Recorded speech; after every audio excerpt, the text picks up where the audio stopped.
na história desses personagens o outro lado dessa esperança, o lado negativo da história. Quer dizer, as coisas, os vícios, as falta de política que o Partido dos Trabalhadores já apontava enquanto ainda não tinha assumido a presidência da República. Então a pergunta é essa: o que tem de realidade a sua ficção?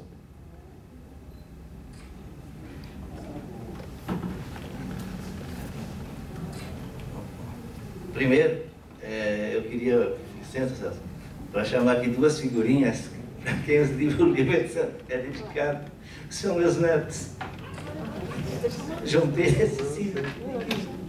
Vem aqui dar um abraço no vovô.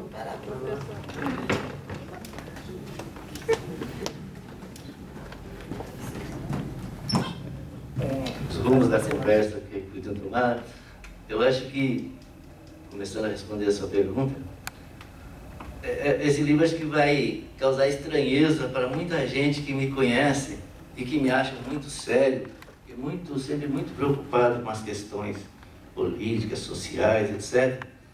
E que talvez espere, você acho que já pode testemunhar um pouco a respeito disso, talvez esperasse um livro mais de conteúdo político, mais de contação de história de lutas, de greves, de disputas, não sei o que lá. E na verdade é um livro das pessoas, e é um livro dos seres humanos que viveram no Brasil, eu vou falar da ambientação, né? Mas que viveram no Brasil já urbano de 1960, 70 para cá, né? Numa determinada região, no caso eu ambientei no ABC, mas tem muita coisa que se aplica, depois eu vou explicar por que eu ambientei no ABC, mas tem muita coisa que aplica a São José, a Campinas, principalmente as cidades, os centros operários e industriais do Brasil, né? Então, na verdade, vocês vão ver, quem lê o livro, vão ver que eu trato assim, das pessoas, assim, nas coisas, as coisas mais simples do dia a dia, né? As coisas mais simples do dia a dia. Duas amigas operárias de fábrica conversam, depois elas vão deixando a fábrica, vão casando, vão se relacionando socialmente, uma vai para um lado, a outra vai para o outro, e casa, o marido também tem um perfil, um tem um perfil mais brincalhão, outro tem um perfil, e aí vai aparecer na história, na evolução da história, vai aparecer a internet na vida dessas pessoas, vão aparecer as FMs, porque essa geração, para nós, da nossa geração, quando aparecia a FM com aquele besteirol, né, aquele pessoal falando aquelas bobagens, essa geração reagiu, né?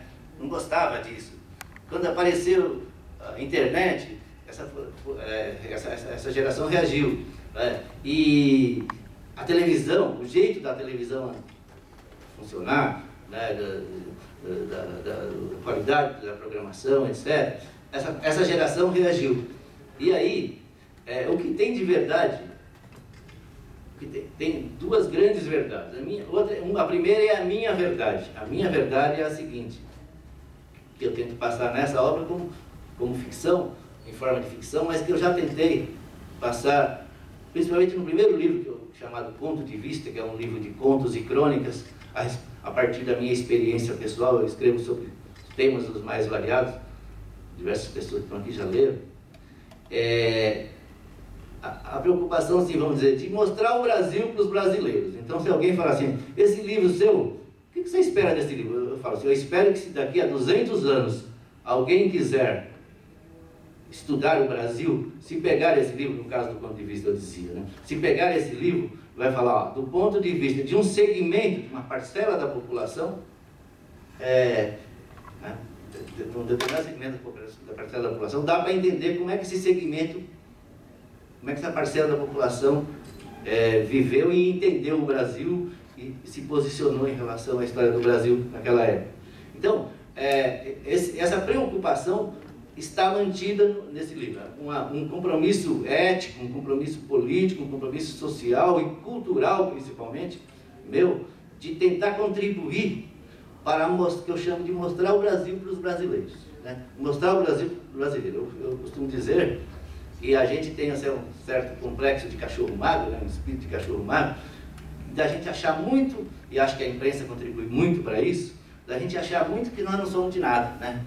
Isso só acontece no Brasil, esse Zé Povinho, que a gente não é de nada, tal. E tudo que é bom, tudo que é perfeito é lá fora, né? Mesmo com a crise atual lá fora, mas do ponto de vista cultural, do ponto de vista intelectual, ainda se mantém essa ideia de que os japoneses é que são muito bons, os europeus. A nova maneira de abordar essa história recente foi uma maneira pensada? Olha, eu diria que foi mais do que pensada, foi apanhada. Porque eu sou muito expressinho, né? Meio supletivo, como eu falo, eu faço tudo correndo, né?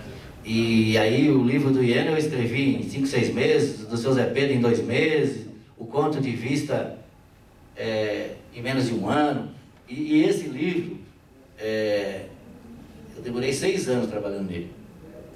Demorei 6 anos trabalhando, lógico que não foi direto, pelos percalços da vida e também por causa desse meio de tempo eu publiquei o Conto de Vista, já tinha escrito em 2005, né? Comecei a trabalhar nele em 2006. E depois escrevi, publiquei o seu Zé Pedro, do Iena, né? Mas eu estava sempre pegando e voltando. E a grande dificuldade minha era essa, era fazer ele claro, inteligível, e aí eu tive grandes contribuições de várias pessoas, porque falam que o ato de escrever é um ato solitário, né? E eu não sou da solidão, né? Eu sou de enturmação, né? Eu quero fazer com os outros, né?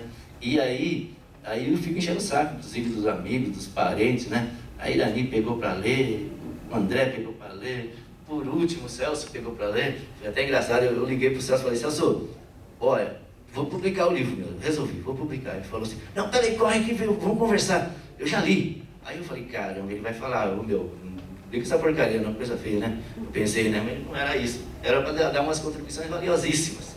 E muito desse ponto de vista. Muito desse ponto de vista, sabe? Do entendimento, da clareza, né? Então, aí, vai até um pouquinho de parte da resposta da primeira pergunta, que é o seguinte, fala assim, tem o narrador, o Moacir está presente na história, os posicionamentos, como o Moacir pensa, está presente na história, está muito em função, está muito no narrador, a minha leitura da história do Brasil, né?